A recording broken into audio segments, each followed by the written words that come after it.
할렐루야. 네, 우리 성가대 하나님 찬양 감사를 드립니다. 우리 하트를 만드시고 하나님 사랑합니다. 시작. 하나님 사랑합니다. 그 다음에 교회 예일교회 사랑합니다. 시작. 예일교회 사랑합니다. 네, 옆에 사람 한번 축복하면서 아무개시 사랑합니다. 시작.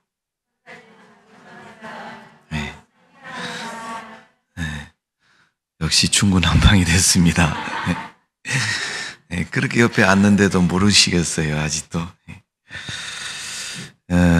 오늘 사도행전에 보면 빌립이라는 사람이 지난주에 이어서 계속 전도하는 모습을 성경은 기록하고 있습니다. 마치 니느웨 성이 하나님 말씀을 듣고 회개하고 하나님의 은혜를 입은 것처럼 이방인 지역인 사마리아 성이 하나님의 큰 은혜를 입습니다. 그는 전도하는 빌립에 의해서 그렇게 됩니다. 어쩌면 빌립의 그 하나님의 도우심의 역사는 오늘날 우리가 스크린 속에 있는 연예인들보다도 더 위대한 일들이고 역사한 것을 볼 수가 있습니다. 특별히 사마리아 성에 시몬이라는 사람의 귀신의 일은 오랜 동안 성읍을 장악해왔고 불신의 뿌리를 내렸으며 저들의 왜곡된 신앙을 키워왔다는 점에서 그 의미가 굉장히 깊습니다. 오늘 여러분, 빌립이 이제 에티오피아 내시를 전도하는 장면을 성경은 기록하고 있는데 하나님께서 빌립을 통해서 거룩한 일을 맡기셨고 또 그 일에 하나님 앞에 이 빌립이 아름답게 쓰임받는 모습을 볼 수가 있습니다. 우리는 세상을 살면서 누군가가 나를 칭찬만 해줘도 내가 한 일에 대해서 야, 너 이거 했냐? 참 잘했다. 이렇게 말만 해줘도 여러분 기분이 좋고 굉장히 그 일에 대한 보람을 갖습니다. 그런데 천지 만물을 지으시고 온 세상을 다스리는 하나님께서 그 빌립에게 그렇게 말씀하시고 그를 쓰셨다는 사실을 보면 우리가 하나님의 거룩한 은혜 속에 그런 빌립과 같은 모습으로 살아가는 성도가 되어야 될 줄로 믿습니다. 전도는 여러분 10번, 100번, 1000번 강조해도 우리가 들어야 되는 이유는 당연한 이유이고 또 그 이유가 분명한 것입니다. 왜냐하면 여러분을 낳은 부모님이 있고 또 여러분을 낳은 분이 계세요. 그분이 여러분을 잘 키웠든지 그렇지 않든지 그건 상관없이 나를 낳은 분이 분명히 있습니다. 그러기에 내가 세상에 태어났고 세상에서 살아갈 수 있는 삶을 지금까지 또 앞으로도 죽는 날까지 살아갈 것입니다. 그러는 가운데서 우리가 기억할 것은 내가 오늘 교회 다니고 하나님을 믿고 하나님의 사람이 되었다는 사실을 지금 현실적인 우리의 모습을 보면 분명히 그렇죠. 나 크리스찬이고 교회 다니는 사람이고 하나님 믿는 사람이다. 그런데 그 믿음의 삶의 모습을 살펴보면 분명한 이유와 또 믿음의 어떤 획을 긋는 그런 순간이 있었다는 것을 볼 수 있습니다. 여러분 어떻습니까? 여러분이 하나님 믿게 된 이유가 그때가 언제입니까? 누구든지 다 그때가 다 한 번씩 있습니다. 그런데 그때 어떻게 하나님을 믿게 되었느냐 하는 것을 보면 분명한 공통점이 있는데 그 공통점은 누군가가 하나님을 나에게 알려주었다는 거예요. 바로 이것이 바로 전도인 겁니다. 내가 듣고 싶어서 전도가 된 게 아니고 나도 듣고 싶었다 이렇게 말하기보다는 누군가에 의해서 내가 듣게 되었다는 거예요. 그 듣게 되었던 순간 그 때문에 믿게 되었다는 겁니다. 개종에는 모태신앙인 분들을 만나게 되는데 우리 친구 중에 목회자인 분 중에서 한 분이 자기 모태신앙이라 그러면서 자기 신앙을 소개를 하더라고요. 이렇고 저렇고 이야기를 하고 나는 이렇게 신앙생활을 해왔고 이렇게 목사가 되었고 또 이렇게 사역을 해왔고 이렇게 자기의 신앙을 소개를 해요. 그리고 마지막에 가서 이 친구가 뭐라 그러냐면 근데 모태신앙이 못된 신앙이라며요. 그러네. 그래서 왜 못된 신앙이냐 그랬더니 항상 신앙에 거부감이나 도전적인 그런 자세를 버리지 않는다는 거예요. 여러분, 그 신앙이 물론 그분의 표현을 보면 좋은 목적과 이유가 있어서 어떤 도발적이나 또 신앙에 거부감을 갖는 행위를 하는 것이 아니라 그릇된 것에 목표점이 맞추어져서 그런 일을 하기 때문에 그런 말을 했을 겁니다. 오늘 우리가 하나님을 알고 하나님을 믿게 된 것은 우연히 어느 날 내가 하나님을 믿게 되었다. 가끔 그렇게 말한 분도 있는데 그렇지는 않습니다. 분명히 하나님을 만나게 하는 이유와 필요성을 갖게 했고 그 이유와 필요성은 대부분 전도를 통해서 이루어지는 것을 볼 수가 있습니다. 오늘 본문의 에디오피아 내시가 빌립에 의해서 전도가 되는 장면을 성경은 기록하고 있는데 이 전도에 대한 이야기를 보면 자연적인 신앙인이 되어서 내가 하나님을 믿게 되었다. 이런 사람은 거의 없습니다. 찾아보기 어렵습니다. 내가 하나님에 대한 존재를 모르다가도 누군가에 의해서 소개받고 하나님에 대해서 알게 되었고 전도되었고 하나님을 믿게 된 겁니다. 아무리 크리스찬인 부모가 자녀를 낳아도요, 그 자녀를 전도하지 않으면 그 아이가 크리스찬이 되지 않습니다. 엄마 아빠가 교회 가니까 교회 놀러 가겠다라고 생각해서 그가 따라왔을지라도 그것 또한 전도인 것입니다. 하나님을 소개하고 하나님을 알려주고 하나님을 가르쳐주고 구원의 복음에 대해서 그가 주님을 만나는 순간 내가 하나님을 믿어야 되겠다. 하나님이 나에게 주신 은혜가 이것이라는 것을 깨닫게 되었을 때 그가 비로소 하나님에 대한 절실하고 온전한 믿음과 신앙을 갖고 있는 것입니다. 우리는 지금 사회적으로 코로나19라는 감염병이라는 위험 속에 지나고 있습니다. 물론 위험하고 어렵고 힘들고 경계해야 될 분명한 우리가 질병인 것은 부인할 사람이 아무도 없습니다. 이 어려운 형편과 처지를 지나면서 사람들은 자기의 믿음에 대해서 아주 곰곰이 생각해 봅니다. 내가 교회를 다닌 지 몇 년 되었는데 과연 내 믿음의 현 주소는 지금 상태에서 어떤 모습인가라는 것을 생각해 본다는 것입니다. 인생도 그렇지 않습니까? 뭔가의 목적과 목표를 가지고 열심히 일하고 달려가다가 어느 순간인가 원치 않은 계기가 되어서 더 이상 일할 수도 없고 쉼을 누려야 되고 자기를 돌아봐야 되고 그 원인과 이유를 찾아봐야 할 그런 타임이 되었을 때 내가 왜 이 병에 걸렸고 내가 이런 상황에 왜 처해 있고 내가 이런 문제 앞에 왜 있어야 되고 생각해야 되는가를 돌아볼 때 자기 자신을 생각해 보는 거죠. 생각해 보니까 미처 생각하지 못했고 찾지 못했던 이유들을 생각하고 알게 되는 것을 볼 수 있습니다. 대부분 교회에서 우리가 전도를 해보면 성도들이 세 가지의 질문을 가지고 전도에 대한 회유감을 갖습니다. 전도하라고 하면 어디로 가서 전도를 할까 하는 문제를 제일 첫 번째 과제로 안고 있는 겁니다. 두 번째 과제는 누구에게 전도해야 될까? 그때 목사님이 전도를 이렇게 하라고 누구누구를 이렇게 얘기를 해줍니다.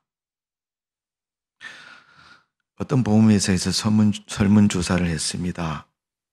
신입사원을 채용하는 사원들을 교육을 시키고 나서 흰 종이를 하나 나눠주고 자, 지금부터 여러분이 세상을 살면서 지금까지 살아온 삶 속에서 여러분이 아는 사람 이름을 쓰세요. 그랬더니 대부분 다 200명 이상을 썼다는 거예요. 1번부터 쭉 나중에 이름을 쓰고 숫자를 씌워보니까 내가 이렇게도 많은 사람을 알고 있는가. 어떤 연유와 관계성이 있어서 알게 되었는지는 다양하지만은 그 속에서 어떤 사람이든 다 그렇게 많은 사람을 알고 있다는 겁니다. 우리는 누구에게 전도해야 되는가 하는 그러한 부담감을 가지고 또 전도를 어떻게 해야 되는가 하는 방법의 부재를 가지고 망설일 때가 참 많이 있습니다. 세 번째로 부담은 뭐냐 하면 전도하라 그러면 내가 그 사람에게 전도하고 싶어서 가서 전도를 했는데 잘 들을까? 하는 생각을 갖고 또 그에게 복음을 전하면 그가 하나님을 믿게 될까? 그런 생각을 합니다. 그러면서 가서 말하기 전보다 걔는 분명히 얘기해도 안 들을 거야. 옛날에도 내가 쭉 봐왔지만은 걔는 교회 나오기 어려운 사람이야. 시어머니가 절에 나가지. 신랑도 절에 나가지. 또 그 이모는 무당이래. 집안이 무당 집안이니까 저 교회 나오기 힘들 거야. 복음을 전하기보다는 그 사람이 하나님을 믿는데 장애 요소를 많이 갖고 있으니까 또 어떻게 요즘 우리가 사회에 보면 육신의 장애를 가진 분이 많잖아요. 불의의 사고나 또 선천적인 문제가 있다든가 뭐 여러 가지 상황에서 보면 걸음을 제대로 걸을 수도 없고 또 여러 가지 그런 분들이 있고 그러니까 그 사람 못 걸으니까 교회는 못 나올 거야. 이렇게 그가 하나님을 믿지 못한 상황과 이유를 정당화시키고 분명한 이유로 삼고 그가 하나님을 믿지 못할 거라는 단정적인 모습으로 그에게 복음 전하는 것을 피할 때가 많이 있습니다. 그러나 오늘 우리가 빌립의 이 신앙의 모습, 전도의 모습을 통해서 보면 우리가 어떻게 마음과 생각과 믿음의 자세가 되어져야 되는가를 가르쳐주고 있는 겁니다. 첫 번째 전도는 하나님의 인도하심이 있어야 된다는 거예요. 자, 오늘 본문 26절의 말씀을 봅니다. 주의 사자가 빌립에게 말하여 이르되 일어나서 남쪽으로 향하여 예루살렘에서 가사로 내려가는 길까지 가라 하니 그 길은 광야라. 목사님, 나 전도하고 싶은데 오늘 사도행전 8장에 빌립이 하나님의 음성을 듣고 주의 사자가 그곳으로 가라, 가사에 그 광야까지 이르는 길에 가라고 말씀하셔서 그가 가서 거기서 에티오피아 네시를 전도했는데 나 지금까지 전도하고 싶어도 한 번도 그러는 주님의 음성을 듣지 못했습니다. 그렇게 생각하시는 분은 조금 더 기도하십시오. 하나님, 나 복음을 전하고 싶은데 내가 전해야 할 사람이 누구입니까? 라는 기도가 우리에게 필요하다는 것입니다. 오늘 보면 예루살렘에서 가사라는 것, 예루살렘은 하나님의 성전이 있는 것이고 가사는 여러분 성경에 나타내는 것처럼 광야라고 말했습니다. 그럼 분명히 신앙에서 불신앙을 향해서 갔다는 겁니다. 전도는 하나님 믿는 사람을 찾아가는 게 아니고 안 믿는 사람을 찾아가는 게 전도입니다. 우리 한국교회가 부흥하지 못하다 보니까 요즘은 이제 사람들의 눈이 교회에서 프로그램 만들어갖고 총동원주의를 하고 새생명 축제 뭐 이런 거 하니까 어느 사람 데려왔으니까 지도 권사 나도 권사니까 나가 질 수 있냐? 아니 저 사람이 전도하니 목사님이 딱 바라보는 눈이 걔만 바라보는 것 같아. 나도 기분 나빠. 나도 목사님 마음에 들고 싶어. 그래서 전도해야 되는데 머리를 쥐어짜고 환경을 돌아보고 생각해 보니까 내 주변엔 다 교회 다니는 사람밖에. 조용히 찾아가서 야 아무개야 우리 교회 이번 주간에 새생명 축제 하는데 친구 한 명씩 데려오란다. 너 우리 교회 한 주만 가자. 하나님 죄송합니다. 얘 좀 꼬갖고 갈게요. 우리 교회 꼭 갈게요. 그래서 데려온 사람도 있다는 거예요. 그건 전도가 아니죠. 여러분 아시잖아요. 오늘 에디오피아 네이시라 빌립과 만남은 그 두 사람 서로 모르는 사이입니다. 여러분 사도행전의 대표적인 사건은 고넬료 가정 구원받는 사건 아닙니까? 그건 백부장이고 사람들이 많이 인지하는 그런 사람이지만 그런 베드로 사도를 잘 모릅니다. 예수님의 제자인 베드로가 이방인에게 복음을 증거하면서 하나님의 복음이 유대인에게서 이방인으로 가는 과정을 소개하기 위해서 성경은 그것을 기록하고 있습니다. 그것처럼 하나님께서 오늘 본문의 26절에 보면 주의 사자가 하나님이 빌립에게 가라고 말씀하신 거예요.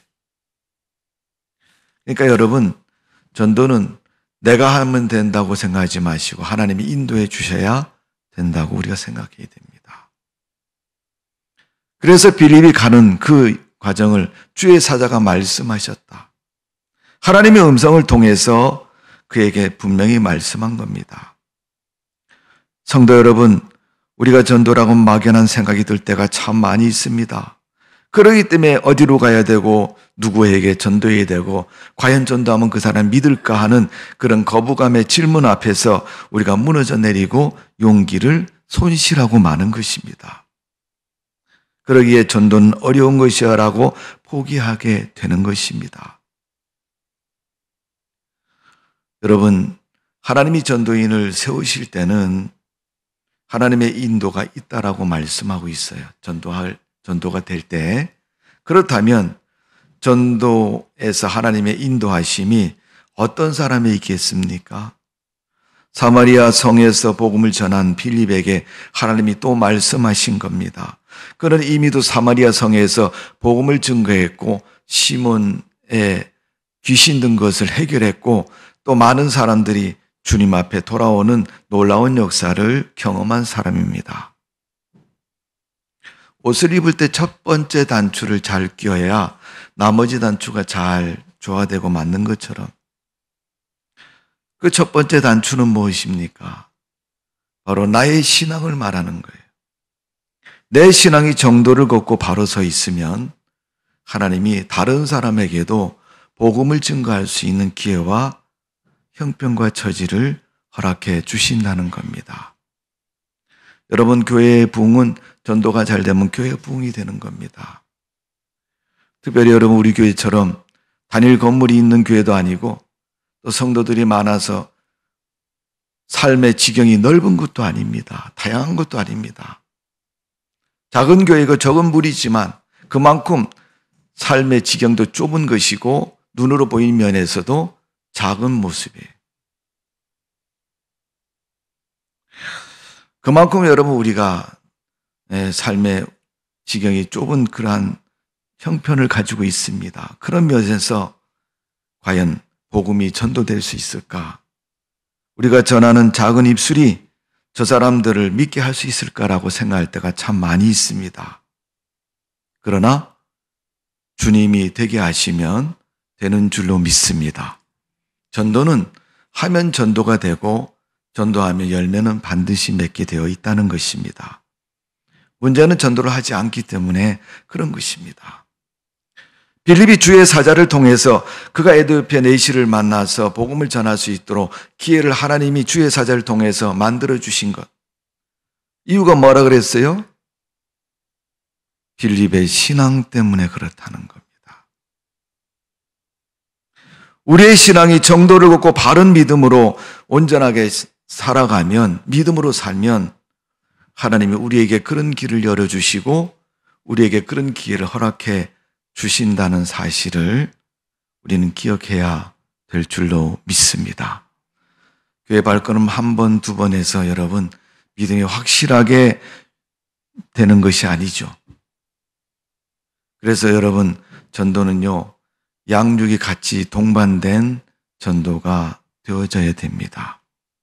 한 번 데려오고 그 다음에 두면 그 다음 주에 그 사람 안 나와요. 또 데리러 가야 돼. 이게 양육인 것이고 또 그 사람의 신앙인 것입니다. 내가 신앙에 열심을 다하고 주일 성수를 잘하는 사람은요, 매주일마다 그를 데려올 수 있지만은요, 어쩌다 1년에 몇 번 교회 나오는 사람은요, 친구 데려온다 할지라도 자기 교회 나갈 때만 데리고 갈 거 아니에요. 그러니까 그 사람의 신앙이 그 친구처럼 그렇게 되는 겁니다. 오늘 빌립이 하나님의 주의 사자를 통해서 특별한 상황을 갖게 된 것은 빌립의 믿음을 보시고 하나님은 주의 사자를 그에게 보내셨고 특별히 하나님 에디오피아 내시를 구원하려고 계획하시고 이루시는 모습을 볼 수가 있습니다. 그래서 하나님 그 일을 하시려고 가만히 계시다가 야, 요거 내가 하고 싶은 일이 이건데 누구를 보낼까? 여러분, 부모님들이 집에서 보면요, 자녀가 여러 명인 가정에 보면요, 아무개야 슈퍼 가서 콩나물 500원어치만 사와라. 애들이 4명이에요. 누가 가겠어요?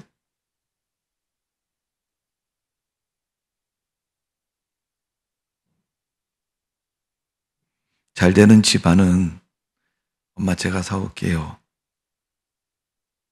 누가 그러겠어요? 가고 싶은 애가 그러는 거죠.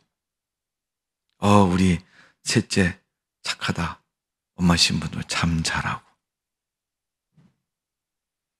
안 되는 집안은 야 첫째야 콩나물 사와라. 야 네가 갔다 와. 둘째가 셋째 보고 야 네가 갔다 와. 누가 가요? 막내가 가죠. 막내가 똑똑해 갖고 엄마 언니가 나 콩나물 사오래. 엄마가 야 네 보고 사오라고 했더니 왜 막내 시키냐.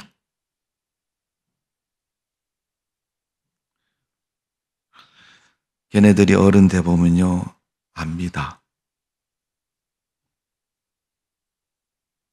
신앙생활도 여러분 우리가 믿음으로 순종하고 하나님의 뜻대로 살면 하나님이 칭찬도 하시고 그 신앙을 아름답게 열매 맺도록 복음 전도하게 하십니다. 전도는 아이 낳는 것보다 더 기쁘고 소중한 일이 전도입니다. 그리고 하나님의 축복입니다. 오죽하면 옛날에 어른들이 그러시겠습니까? 애만 자꾸 낳고 그러면 날 걱정돼서 야 너는 도대체 네 신랑이 월급 얼마 받아온지 모르지만은 그렇게 애만 자꾸 낳고 있냐. 그 말 속에는 뼈가 참 많아요. 너도 직장 가서 돈 벌어오지 애만 낳고 앉아있냐 뭐 이런 얘기도 들어있고요. 뭐 여러 가지 상황이 있습니다. 어쨌든 건 여러분 그러니까 옆에서 어떤 어른이 그러신데 아야 아줌마 또 친구가 왜 그러냐고. 사람이 태어날 때는 하나님 먹을 복을 주셔서 다 같이 먹을 건 지가 알아서 챙겨 먹을 테니 걱정하지 마시라고. 생명의 소중성을 강조해서 태어난 탄생의 기쁨을 말해서 그렇게 표현하고 있는 거죠. 성도 여러분, 정말 교회는 많은 영혼들이, 다양한 사람들이, 또 하나님을 믿는 성도들이 모인 것이 교회입니다. 획일적이고 마치 유니폼을 입은 것처럼 멋있어 보이는 그런 교회가 아름다운 교회가 아니라 많은 영혼이 다양하게 모여서 하나님을 찬양하고 틀리는 사람도 있고 잘하는 사람도 있고 못하는 사람도 있고 어울려져서 아름답게 믿음의 하모니를 내는 것이 아름다운 교회고 좋은 교회인 것입니다. 오늘 빌립이 복음을 전하면서 그 빌립의 신앙 때문에 하나님 빌립을 들어서 에디오피아 내시를 전도하고 계셨습니다. 전도에 대한 부담감은 우리가 아니라 주님이 더 크십니다. 오히려 가만히 있다가 우리가 주님 보고 하나님 나 전도하고 싶은데 오늘 빌립처럼 나에게 말씀해 주세요 이러면 하나님이 더 부담스러워 하시는 거죠. 제가 전도하겠다는데 내가 뭔가를 얘기해 줘야 되지 않겠느냐. 아무리 봐도 믿음이 시원찮아서 말하긴 좀 그래도 본인이 원하니까 하나님이 쓰시겠다고 갖다가 쓰는 거죠.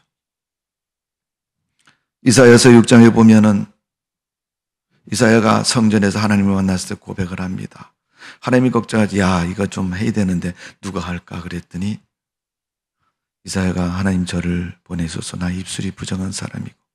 그러니까 하나님이 숯불을 취하여서 이사야의 입에다가 지지고 이제 됐다 가라 그러면서 보내십니다. 성도 여러분, 믿음의 능력과 본능은 성령에 달려있는 것이고 성령의 인도에 달려있는 것입니다. 오늘 빌립이 위대한 하나님의 사람인 것은 복음을 증거했기에 위대한 하나님의 사람인 것입니다. 오늘 그 하나님 위대한 복음 증거는 하나님부터 시작이 되었고 하나님이 하게 하셨고 인도하셨다는 사실을 분명히 기억하십시오. 빌립에게 전도만 시켰겠습니까? 그의 신앙도 하나님이 책임져 주셨고 그의 먹고 사는 문제까지도 하나님이 책임져 주신 것입니다. 우리가 여러분 들으려면 주님의 음성을 들어야 되고 믿음스러운 사람 이야기를 들어야지. 왜 자꾸 믿음이 없는 사람 얘기를 들었습니까? 교회도 잘 안 나오는 사람 얘기 듣고.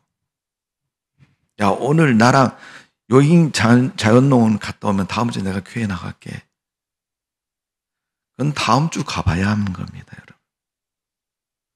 오늘 내가 주일 빠지면요, 내 손해인 것입니다.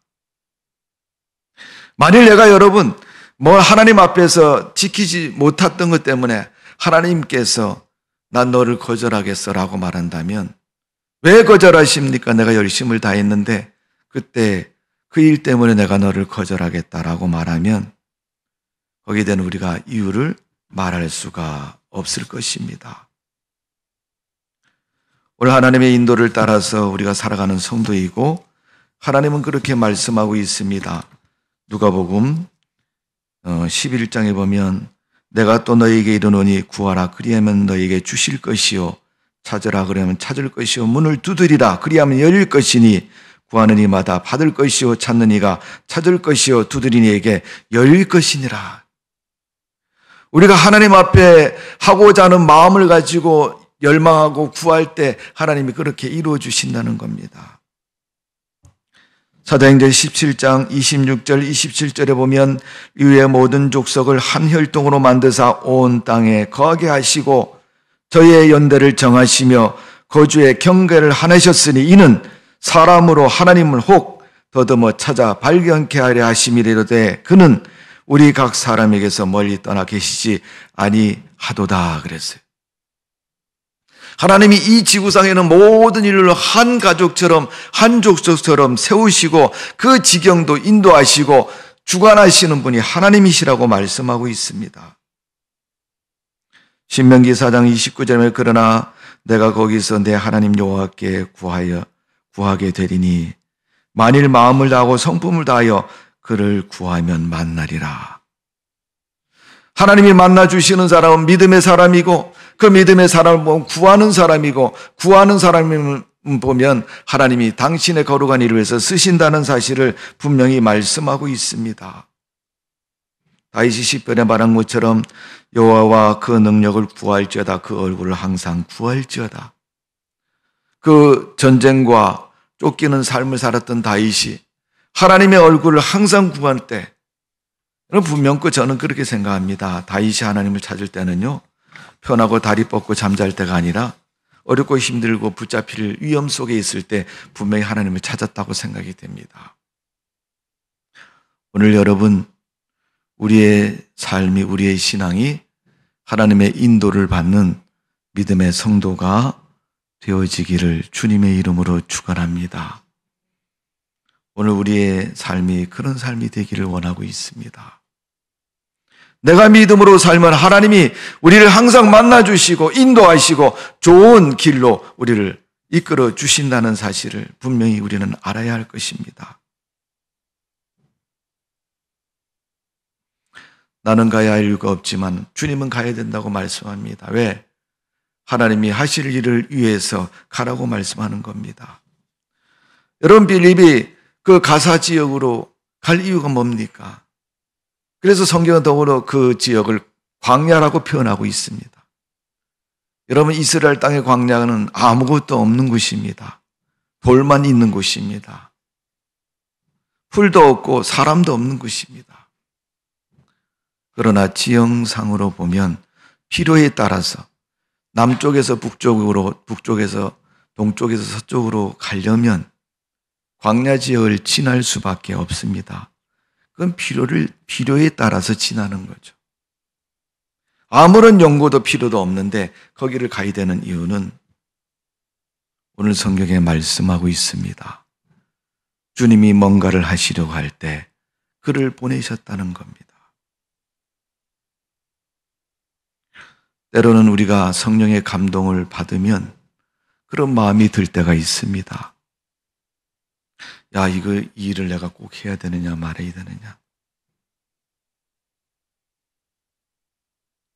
그런 마음을 가질 때가 참 많이 있죠.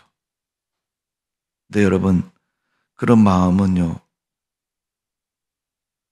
좋은 생각과 좋은 계획을 가지고 있을 때 그런 마음이 드는 거는 참 위로가 되고 좋은 방향도 될 수 있고요. 요즘 우리가 소위 말하는 믿자야 본전된다는 말처럼 나쁜 결과를 얻지 않을 수 있습니다. 근데 나쁜 생각과 나쁜 계획을 가지고 있을 때 그런 생각이 들면 더 악해질 수 있습니다. 그러나 하나님은 성령을 그에게 기름 부어셔서 하나님의 거룩한 일을 위해서 그를 보내셨습니다. 그 말처럼 우리가 믿음으로 살 때 하나님 믿음의 열매를 반드시 이루시기 위해서 그를 사용하셨고 그를 쓰셨다는 겁니다. 예레미야 29장에 보니까 너희는 여호와를 만날 만때 찾으라. 가까이 계실 때 그를 부르라. 여호와가 너희를 향한 나의 생각을 내가 아나니 재앙이 아니라 곧 평안이요 너희 장래에 소망을 주려는 생각이라. 너희는 내게 부르짖으라. 내가 기도하면 내가 너희를 들을 것이요 너희가 전심으로 나를 찾고 찾으면 나를 만나리라. 아모스 5장 어렵고 암흑기와 같은 그런 시대에 아모스 선지자가 5장 4절에 보니까 여호와께서 이스라엘 족속에 이르시되 너희는 나를 찾으라. 그리하면 살리라. 다들 죽겠다고, 다들 힘들다고 그렇게 말할 때 하나님을 찾으면 만난다는 거예요. 하나님을 찾으면 하나님이 말씀하신다는 거예요. 오늘 우리가 살아가는 동안 다들 힘들고 어렵다고 말합니다. 이럴 때 정작 우리에게 필요한 것은 하나님을 찾고 부르는 것입니다. 입에서는 어려워 힘들어 죽겠네 이런 소리가 나와도 교회만 오면 그래도 기도해야지. 집에 있으면 에이 짜증만 나네 이 소리밖에 안 나와요. 그럴 때 하나님의 성전에 오면 환경에 의해서 그래도 교회 왔는데 기도해야지 이런 생각이 먼저 들잖아요. 그런 면에서 교회는 중요한 것이고 하나님의 면전 앞에 우리가 선다는 것은 중요한 것입니다. 마태복음 4장 19절의 말씀을 보면 말씀하시되 나를 따라오너라 내가 너희를 사람을 낚는 어부가 되게 하리라. 예수님이 제자를 부르실 때 하신 말씀입니다. 야, 내가 너를 사람 낚는 어부가 되게 하겠다. 그들이 뭐 하던 사람이 고기 잡는 사람 아니. 갈릴리 바다에서 고기 잡는 어부들에게 이제부터 사람을 낚는 어부가 되게 하겠다. 마태복음 22장 9절 10절에 보면 사거리에 가서 사람을 만나는 대로 혼인집에 청하여 오너라. 한데 종들이 길에 나가 악한 자나 선한 자나 만나는 대로 모두 데려다가 혼인자리에 손이 가득한지라. 텅텅 비어있던 그 자리에 데려온 사람들 종들로 인해서 그 자리가 가득 차게 됐다는 겁니다. 로마서 10장에 보면 하나님의 복음은 유대인이나 헬라인이나 차별이 없다고 말합니다. 한 주께서 모든 사람이 주가 되사 저를 부르고 모든 사람에게 부요하게 하시도다. 오늘 하나님은 우리에게 그런 분이시고 하나님은 그런 하나님이십니다. 전도는 하나님이 초청하는 것이고 하나님이 되게 하시는 것이 전도인 것입니다. 이제부터 여러분 전도의 부담감보다는 전도의 기쁨을 먼저 생각하시고 또 전도를 통해서 하나님이 하게 하신다는 사실을 분명히 기억하시고 전도의 생활을 통해서 나의 믿음을 한번 점검해보는 그런 믿음의 성도가 되어지기를 주님의 이름으로 축복을 드립니다. 자, 오늘 보면 27절에서 28절 말씀을 보면 전도에는 차별이 없다는 것을 다시 한번 보여주고 있습니다. 거기 27절에 보니까 에디오피아 사람 곧 에디오피아 여왕 간다게의 간다게의 모든 국고를 맡은 관리인 네시가 예배하러 예루살렘에 왔다가, 여러분 에디오피아 여왕의 수족같이 움직이는 네시가 예루살렘에 예배하러 왔다. 이건 예루살렘에서 일어나는 종교적인 행사에 참석한 것을 말하는 겁니다. 그가 하나님을 믿어서 믿음을 가지고 예배를 드리러 온 게 아니고 종교적인 행사죠. 나라와 나라 사이에 행사에 참여한 모습이죠. 근데 그가 그 행사에 참여했다가 그 행사에서 나눠준 오늘날 팜플렛 같은 그런 것을 받아가지고 읽고 있다가 빌립을 만나게 됩니다. 그 뭔 내용인지도 모르고 뜻도 모르는데 빌립이 그 말씀을 해석해주고 가르쳐주지 않습니까? 여러분, 빌립에게는 이 에디오피아 네시는 외국인입니다. 우리나라도 여러분 다문화가 되어서 지금 외국인 며느리도 많고요. 외국 사람 참 많습니다. 제가 고등학교 때 수학여행을 갔는데 그때 경주를 갔습니다. 경주를 갔는데 경주가 여러분 관광지잖아요. 불국사가 대표적인 관광지입니다만은 불국사에 우리 그레스 애들하고 우리 학교 학생들이 전체 불국사 구경할 경내에 들어갔는데 거기서 외국 사람을 만났어요. 강원도 촌놈이 이 외국 사람을 만났는데 그게 지금 보니까 제 생각에는 프랑스 사람이에요. 부부가 거기 이제 우리나라 불국사에 온 거예요. 그러니까 우리가 학생들이 외국 사람을 처음 만났으니까 야, 우리 저 사람들하고 기념사진을 찍자. 그러니까 이 애들이 한 서너 명이 가서 그 사람하고 같이 사진 한 장 쫙 찍고 나니까 또 다른 친구들이 야, 우리도 찍자 그래서 또 찍고 그 사람은 둘이 가만히 서가지고 모델을 한 20커트 정도 한 거예요. 거기서.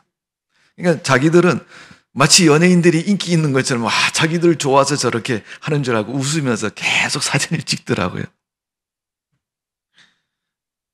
그 사람들 생각하고 우리 생각하고 좀 다르죠. 여러분, 처음 만나는 외국인 신기하기도 하고 거부감도 느껴질 거예요. 빌립도 그를 만났을 때 여러분 아무도 없는 광야에서 만일 그 사람이 나보다 키가 크고 기골이 장대한 사람 만났으면 야, 저 사람 한 대 때리면 내가 죽겠다 이런 생각도 할 수 있을 거 아니에요. 그죠? 지금 여러분 우리 다문화 사회가 된 우리 한국 사회도 아직도 그래도 외국인에 대한 거부감이 있잖아요. 이곳저곳에서 많은 사람들이 우리나라의 문화 속에 들어오고 있습니다. 근데 여러분 처음 만난 사람이고 자주 만날 수 없는 그런 상황 속에서 그 애를 전도한다는 게 여러분 썩 내키는 일이겠습니까? 근데 하나님이 주의 사자를 통해서 가서 복음을 전하라는 거예요. 그게 여러분 어떻게 할 수 있습니까? 사명이니까 하는 겁니다. 하나님 말씀 듣고 복음 증거의 사명자이기 때문에 하는 거예요. 어쩌면 빌립의 믿음은 포인트가 뭐냐면 사명의 믿음이다. 사명감이 충만한 믿음이다.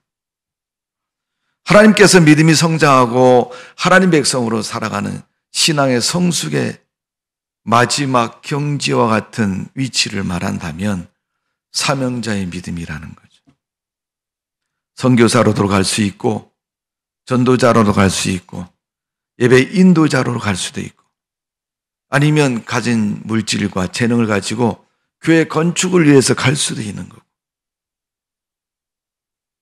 교회는 여러분 이런 신앙의 사명자가 필요한 것이고 지금도 그 신앙의 사명자가 교회 안에서 역할을 감당하는 것이 중요한 것입니다.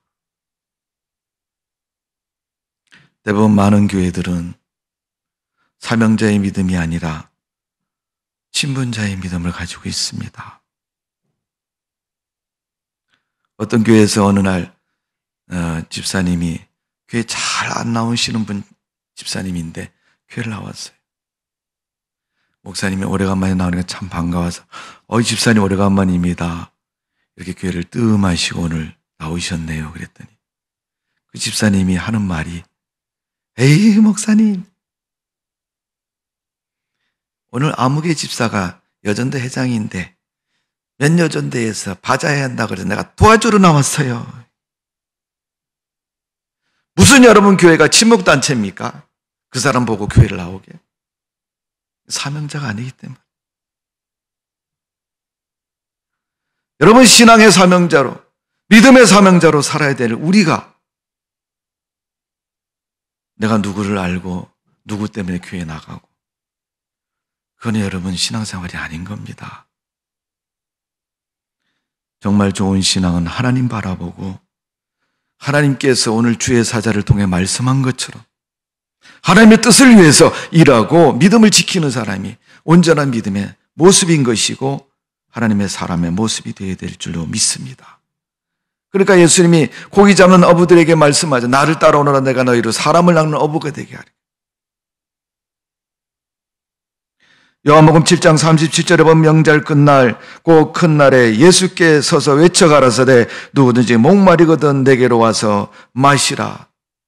사명자의 믿음을 가진 성도를 바라보니까 우리 인생의 문제도 저 사람을 통해서 저 친구를 통해서 되어질 것 같은 그런 믿음의 모습을 느껴야지 내가 그 사람하고 친하기 때문에 그를 도와주려고 교회를 간다. 저 사람 신앙생활 하는 거 보니까 나도 저렇게 하고 싶다는 영적인 도전이 돼야지. 그 사람의 신앙을 보니까 그 사람이 성경을 알고 있는 거 보니까 기도하는 거 보니까 그 사람이 드리는 예배를 보니까 나도 하나님 열심히 믿어야 되겠다는 신앙의 도전적인 그런 믿음의 의식이 되어져야 되는 것이고 그런 의식이 들어야 되는 겁니다. 이사야 45장 22절에 보니까 땅끝의 모든 백성아 나를 앙망하라. 그리하면 구원을 이루리라. 나는 하나님이라 다른 이가 없음이니라. 주님 바라보고 달려가는 이사야 선지자처럼 하나님의 사람처럼 우리의 믿음은 사명자의 믿음이 되어져야 될 줄로 믿습니다. 하나님은 전도자를 사명자라고 말씀하고 있습니다. 그가 믿음의 사명자가 되면 전도의 사명자가 될 수가 있고 그 사명자의 삶 뒤에는 전도의 열매가 가득 맺혀진다는 사실을 볼 수가 있습니다. 빌립은 처음 본 얼굴인 에디피아 네시에게 복음을 증거했습니다. 그가 예루살렘 와서 종교의 행사에 참석하고 가는 걸 하나님은 아시고 그를 광야에서 빌립과 만나게 해주셨고 그 일을 이루게 하신 것을 볼 수가 있습니다. 믿음의 사명자로 사는 사람에게는 하나님이 언제든지 그런 기회를 주신다는 것을 우리는 분명히 기억해야 될 줄로 믿습니다. 마태복음 25장 28절에 보니까 달란트 비유가 나옵니다. 거기에 보니까 1달란트, 2달란트, 5달란트 받은 종들이 나옵니다. 근데 그 결론이 이제 나오잖아요. 거기서 잘 우리가 보면 그 주인이 와서 그럽니다. 1달란트 받은 사람에게 야, 너 1달란트 어떻게 했냐 그랬더니 땅에 묻어두었다가 주인에겐 절대 손해가 안 되죠. 하나 받았다 하나 그대로 되니까 본전은 아닙니까? 그런데 주인이 그 사람에게 하는 말이 악하고 이 게으른 종아 그렇게 말씀하셨어요. 그리고 거기서 끝난 게 아니고 어떻게 하셨어요? 그 1달란트를 빼앗아 가지고 10달란트 가진 사람에게 주었습니다.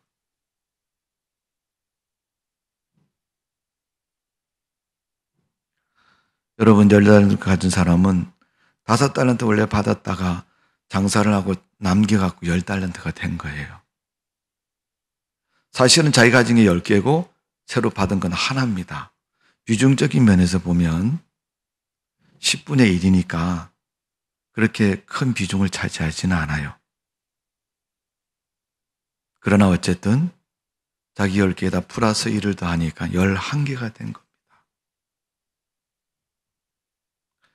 거기서 주인이 말하기를 있는 자는 받아서 더 많은 것을 갖게 되고 없는 자는 있는 것마저 빼앗긴다고 말하고 있습니다.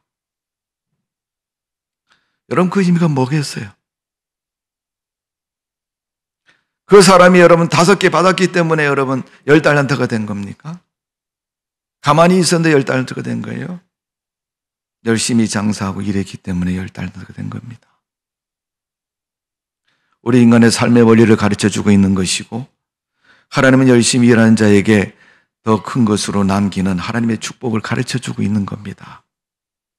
교회도 마찬가지입니다. 신앙생활 잘하는 사람에겐 좋은 믿음, 더 좋은 믿음, 하나님이 더 큰 일에 쓰시고 일하게 하시지만 바빠서 안 하고 힘들어서 안 하고 코로나 때문에 안 하고 무엇 때문에 안 하고 무엇 때문에 안 하는 사람은 있는 것마저도 빼앗기게 되는 것입니다. 그러나 우리가 신앙생활에서 가장 큰 문제가 찾아오는 게 하나 있잖아요. 마귀의 시험. 제가 늘 말씀을 드리는 마귀는 교회 안 다니는 사람 절대 시험 안 한다 그랬어요. 마귀는 꼭 교회 다니는 사람을 시험합니다.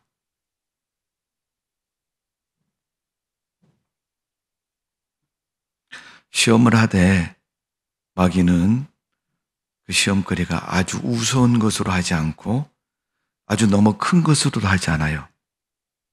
왜? 큰 것으로 시험하면 응하지 않기 때문에 자기가 실패하는 거예요. 그러니까 항상 커트라인하고 비슷한 걸 해요. 될까 안 될까, 해야 될까 말아야 될까.